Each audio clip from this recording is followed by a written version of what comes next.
Imagine waking up in a world where words no longer mean what they appear to. A place where language, the very tool we use to communicate and understand reality, is twisted to obscure truth and manipulate thoughts.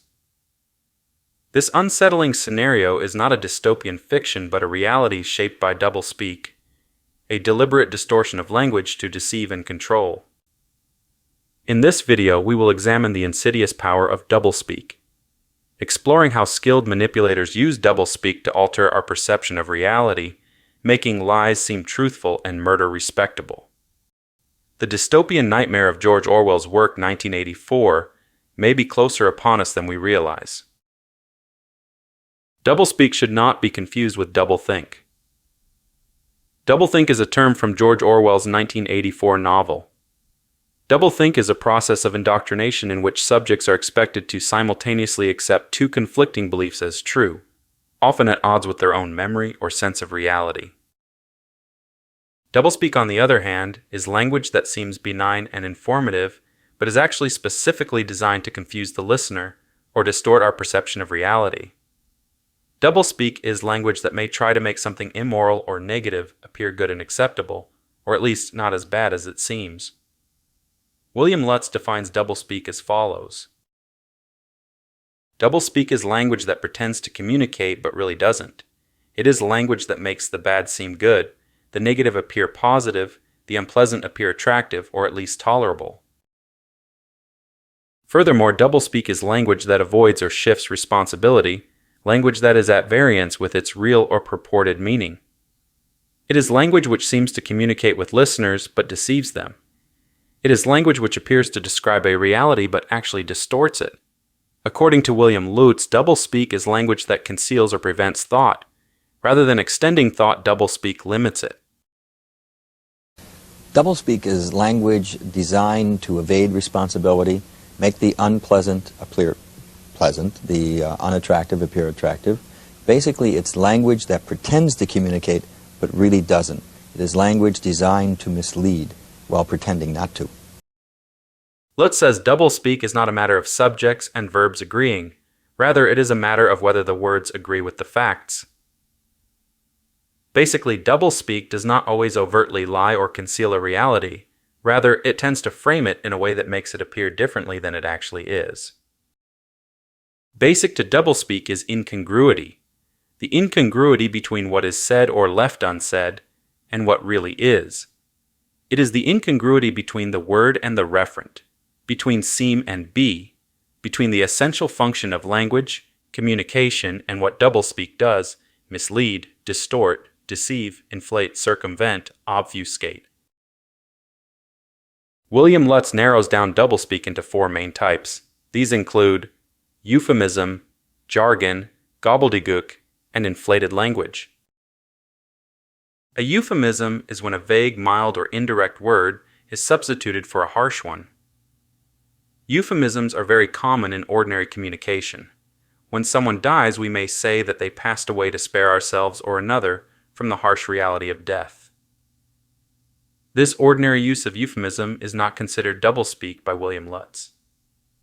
It is only when a euphemism is specifically used to mislead or deceive, then it becomes doublespeak. For example, the Reagan administration referred to a tax increase as revenue enhancement. So while it appears to communicate, it actually obfuscates. Its real intent is opposed to its apparent intent, which is clear communication. American English is packed with euphemism because Americans have trouble dealing with reality, and in order to shield themselves from it, they use soft language. It's worse with every generation. For some reason, it just keeps getting worse. There's a condition in combat, most people know about it. It's when a fighting person's nervous system has been stressed to its absolute peak and maximum, can't take any more input. The nervous system has either snapped or is about to snap. In the First World War, that condition was called shell shock. Simple, honest, direct language, 2 syllables, shell shock. Almost sounds like the guns themselves. Then a whole generation went by, and the Second World War came along, and the very same combat condition was called battle fatigue. 4 syllables now. Takes a little longer to say. Doesn't seem to hurt as much. Fatigue is a nicer word than shock. Shell shock. Battle fatigue. Then we had the war in Korea in 1950, and the very same combat condition was called operational exhaustion. Hey, we're up to 8 syllables now. And the humanity has been squeezed completely out of the phrase. It's totally sterile now. Operational exhaustion. Sounds like something that might happen to your car. Then, of course, came the war in Vietnam. And thanks to the lies and deceit surrounding that war, I guess it's no surprise that the very same condition was called post-traumatic stress disorder. The second kind of doublespeak is jargon, the specialized language of a group or profession. Jargon can be characterized as doublespeak when it is used to give an air of profundity, authority, and status to the person using it. Jargon is pretentious, obscure, and esoteric terminology that is often used to make the ordinary profound, the obvious insightful. In this sense, it is used not to express but impress. It's produced by the modial interaction of magneto-reluctance and capacitive diractance. The original machine had a base plate of prefamulated amulite surmounted by a malleable logarithmic casing in such a way that the 2 spurving bearings were in a direct line with a panometric fam. A third kind of doublespeak is gobbledygook. This form of doublespeak involves overwhelming the audience with a barrage of words. The bigger the words and the longer the sentences, the better. The intent behind gobbledygook is to confuse and bewilder, making the speaker appear knowledgeable and authoritative while obscuring the actual message. By piling on jargon, technical terms, and unnecessarily complex language, the speaker can create an illusion of depth and expertise. This can effectively stifle critical thinking and prevent the listener from questioning or understanding the true meaning behind the words. An example of gobbledygook can be seen in certain corporate communications or bureaucratic reports. Consider a memo from a company explaining a simple concept like cutting costs. In alignment with our strategic operational objectives, we are initiating a paradigm shift in our financial allocation protocols to optimize resource utilization and enhance fiscal prudence across all verticals. While this sentence might sound impressive, upon closer examination, it essentially means we are cutting costs. The use of inflated language and convoluted structure serves to obscure the simplicity of the message, making it harder for the audience to challenge or understand the underlying intent. This tactic can create a facade of sophistication, but it ultimately erodes clarity and transparency. The fourth kind of doublespeak is inflated language, designed to make the ordinary seem extraordinary and to give an air of importance to otherwise mundane things. This type of doublespeak aims to impress by embellishing simple concepts with grandiose terms, making everyday situations or items appear remarkable. For instance, a janitor might be referred to as a sanitation engineer or a custodial technician. While these titles may sound impressive, they serve to elevate the perceived importance of the role without changing the actual duties involved. Inflated language masks the simplicity of the job, creating an illusion of complexity and significance that may not truly exist. This form of doublespeak can manipulate perceptions, making the simple seem complex and the unimportant appear vital. Doublespeak is so common in our world today that it has become ubiquitous. Every person will encounter doublespeak multiple times in their day. This poses a great danger, according to William Lutz, because it engenders apathy.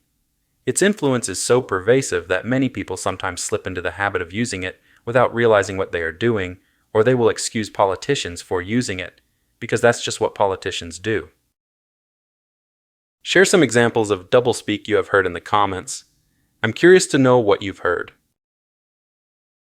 A critical part of doublespeak is a deliberate attempt to alter one's perception of an event or thing, a reframing. In the field of neurolinguistic programming, reframing is a powerful tool used to transform an individual's understanding and emotional response to their experiences. Reframing involves altering the meaning assigned to a specific event or situation, thereby changing the individual's emotional response and behavior. For instance, a person who perceives a failure as a sign of incompetence might be guided to see it as a learning opportunity instead.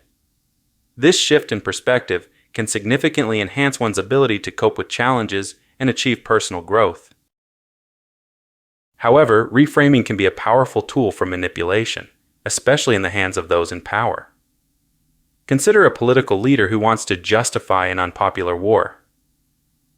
By reframing the conflict as a defense of freedom or a necessary action to protect our way of life, the leader can shift public perception.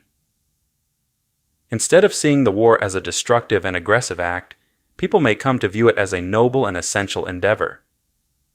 This new reality, though artificial, becomes real enough for those who are influenced by the rhetoric. They may support the war, volunteer for service, or accept sacrifices they would otherwise reject. The constant repetition of this reframed narrative in speeches, media, and education solidifies this constructed reality in the minds of the masses. Neuroscience supports the idea that our brains construct the reality we experience. According to neuroscientist Patrick Cavanaugh, it's really important to understand we're not seeing reality.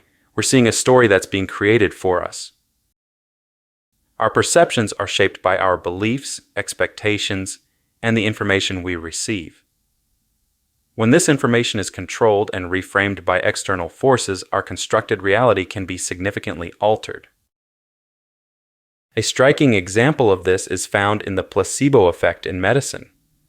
Patients who believe they are receiving a powerful treatment, even if it's just a sugar pill, often experience real improvements in their symptoms. Their brains construct a reality where the treatment is effective, and their bodies respond accordingly. This demonstrates how powerful the mind's role is in shaping our experience of reality. Skilled manipulators can change our attitude and response to anything by reframing it, or as Orwell once wrote, they can make lies sound truthful and murder respectable. In the classic essay Politics in the English Language, published in 1946, George Orwell wrote about the relationship between language and power and why political language is so misleading. In the essay, Orwell stated that, when there is a gap between one's real and one's declared aims, one turns as it were instinctively to long words and exhausted idioms, like a cuttlefish squirting out ink. Just as a cuttlefish releases ink to obscure and protect itself, political figures use complex and tired phrases to conceal the reality of their actions. This creates a smokescreen that prevents the public from seeing the truth, thereby maintaining control and avoiding accountability. Anyone who reaches any position of power must either instinctively or knowingly know how to use doublespeak and know how to use it at a certain time and when to turn it on and off, and to what degree. For Orwell, language should be for expressing and not for concealing or preventing thought. He believed that clear and honest communication is essential for a healthy society. When language is used to mislead, it not only corrupts the truth, but also degrades the quality of thought and discourse. Orwell argued that the decline of language is both a cause and effect of the degradation of society and politics. In essence, when language deteriorates, so does the capacity for critical thinking and meaningful discussion. Further, Orwell states that, in our time, political speech and writing are largely the defense of the indefensible. Political language has to consist largely of euphemism, question-begging, and sheer cloudy vagueness. Political language is designed to make lies sound truthful and murder respectable, and to give an appearance of solidarity to pure wind. Euphemisms soften harsh realities, question-begging avoids addressing the core issues, and vague language creates confusion. By doing so, political language manipulates public perception, making deceitful or violent actions seem acceptable and even honorable. The language Orwell spoke of is present everywhere you turn. The U.S. State Department refers to killings as unlawful or arbitrary deprivation of life. In the aftermath of the Space Shuttle Challenger disaster, NASA referred to coffins as crew transfer containers and the body of the dead astronauts as recovered components. The explosion itself was labeled an anomaly. In a speech Ronald Reagan called the MX Intercontinental Nuclear Ballistic Missile the Peacekeeper. The recession during his presidency was called a period of accelerated negative growth. The name of the U.S. Department of War was changed in 1947 to the more pleasing euphemistic name, Department of Defense. It is much easier to justify to the public the expenditure of billions of dollars on defense instead of war. Doublespeak is insidious because it can corrupt and ultimately destroy the primary function of language, which is to facilitate communication between people and social groups. This erosion of language can have serious and far-reaching consequences. George Orwell believed this type of speech was destroying the English language. As doublespeak becomes the norm in political discourse, both speakers and listeners may be convinced they understand this distorted language. William Lutz was concerned that over time, we might start believing that politicians don't lie but merely misspeak, that illegal acts are simply inappropriate actions, and that fraud and criminal conspiracy are just miscertifications. This normalization of deceptive language can obscure the truth and hinder meaningful dialogue, ultimately damaging our ability to make informed decisions. Orwell astutely understood the power of language as both a tool for communication and as a weapon. In the dystopian nightmare world of his novel 1984, Orwell described a world where language was a critical tool of the totalitarian state called Ingsoc. Newspeak was the official language approved by the state and was designed to make only correct thought possible, while making other modes of thought impossible. Newspeak was specifically designed for the purpose of creating a reality the state considered desirable. Newspeak also had the added benefit of making the expression doublethink possible, the act of holding two opposing ideas in the mind and believing both of them. I think the most important point in 1984 is that power grows not out of the barrel of a gun. Power grows not out of the thought police and rule by terror. It grows out of the power of language in that novel. What is reality?